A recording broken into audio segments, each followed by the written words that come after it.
When we see directors on set, what are they often doing? More right there. And action. Pointing? Looking through the viewfinder? Or making this hand gesture? Why? Because a director's job actually begins long before this moment. Okay, here we go. Back to one. In fact, a rolling camera is the final step in designing, arranging, and framing each shot. It is the last piece in a puzzle called mise en scène. What do you mean? Mise en scène isn't just a fancy theoretical concept. It is the essence of filmmaking and something every director does, whether they realize it or not. This is What Is Mise en Scène. If you haven't yet subscribed or enabled notifications, you might just miss out on the big picture. Let's get started. Translated from French, mise en scène means placing on stage, a theatre term for the process of deciding what to include in the scene and where it should go on the stage. One of the biggest champions of mise en scène was French film critic André Bazin. Bazin divided filmmaking into two basic approaches: mise en scène and montage.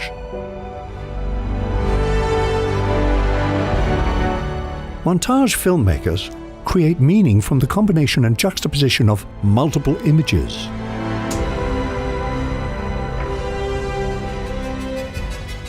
While mise en scène filmmakers concentrate on storytelling in a single image.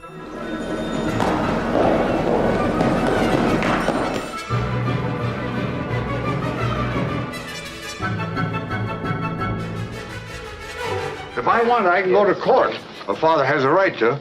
Consider this infamous shot from Citizen Kane. That property is just as much my property as anybody's, now that it's valuable. The wide angle and deep focus allows us to see each character and their performance. The blocking, staging, and composition shows us who has power and who does not. Signing my boy away to any bank is I guardian want you to just stop because. all this nonsense, The bank's Jim. decision on all matters concerning his... And the uninterrupted take allows us to interpret all of these dynamics ourselves, at our own pace, without editing. Traditional definitions of mise en scène are limited to everything we can see. But sound design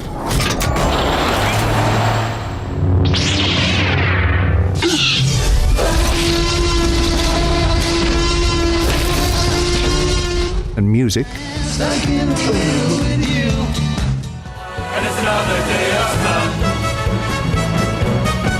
can also be crucial pieces to the overall mise en scène. Okay, I'm confused. This can be a tricky concept to understand. So here's an analogy. Mise en scène can easily be understood as a math problem. Instead of 2 + 2 = 4, it's these elements equals one shot, each with their own part to play in the overall meaning of a shot. Does this mean that everything we see is part of the mise en scène? Yes, everything.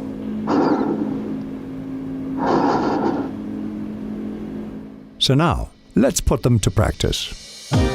There are two basic traditions in mise en scène: naturalistic and theatrical. With naturalistic mise en scène, the world in the film is meant to match our own. It should be familiar and realistic.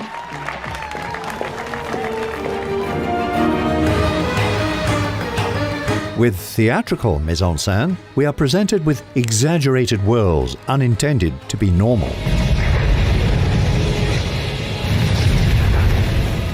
Think of Tim Burton's expressionist mise en scène. The exaggerated sets, costumes,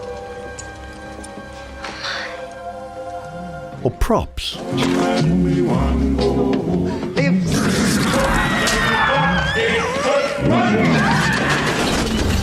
These elements draw our attention because of their uniqueness and strangeness. But that doesn't mean a filmmaker like David Fincher's mise en scène is any less considered or effective.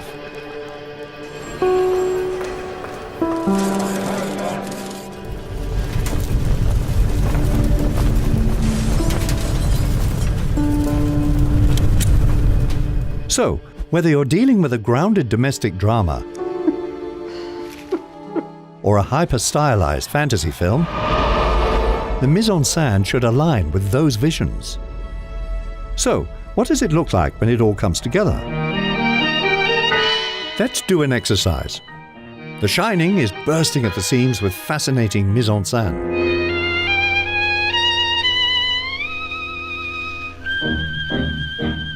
If you haven't seen it, it's about the Torrance family who move into the empty Overlook Hotel as caretakers for the winter.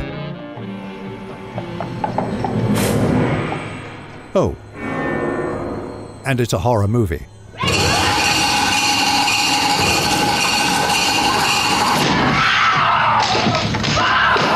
Here's Johnny! And this shot is one of the most unsettling in the entire film.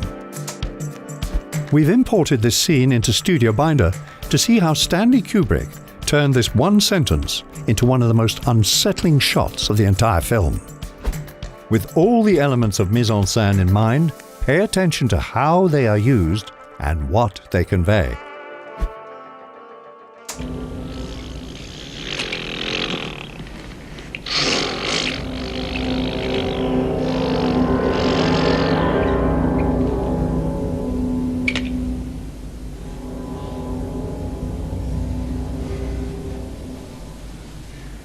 Mom?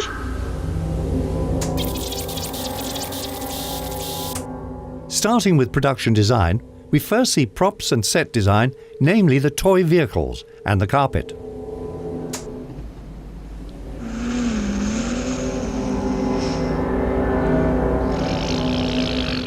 As the camera zooms out, the carpet is revealed with a striking and intense design.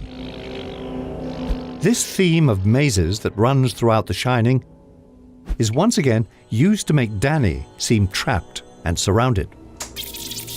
The sound design and soundtrack also bring contrast to the mise-en-scène.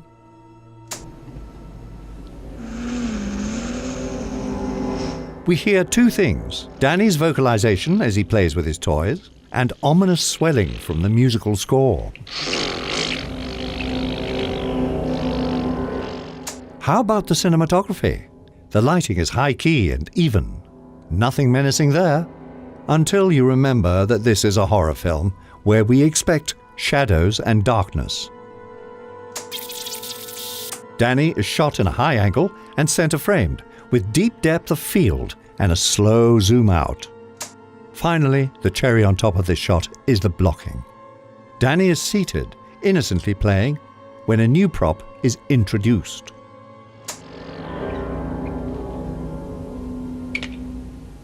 All of this adds up to making him appear isolated and vulnerable. Something is terribly wrong. Mom? Someone or something is watching Danny. Even if you don't know what comes before or after this moment, the mise-en-scène in this one shot is full of visual storytelling.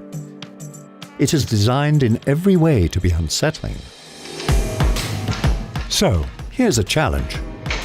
On your next project, take a single frame and consider the entire mise-en-scène.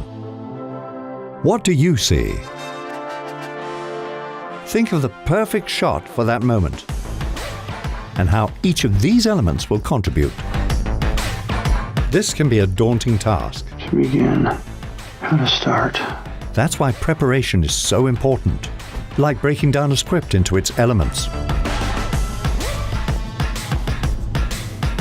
Generating storyboards to bring them all together, and sharing your vision with department heads. Studio Binder is designed for this type of preparation. Next time, we'll look at the role color plays in mise-en-scène, and in the work of Stanley Kubrick. We've only scratched the surface of mise-en-scène. If you're ready to explore the big picture, all you have to do is subscribe and click the bell. See you in the next one.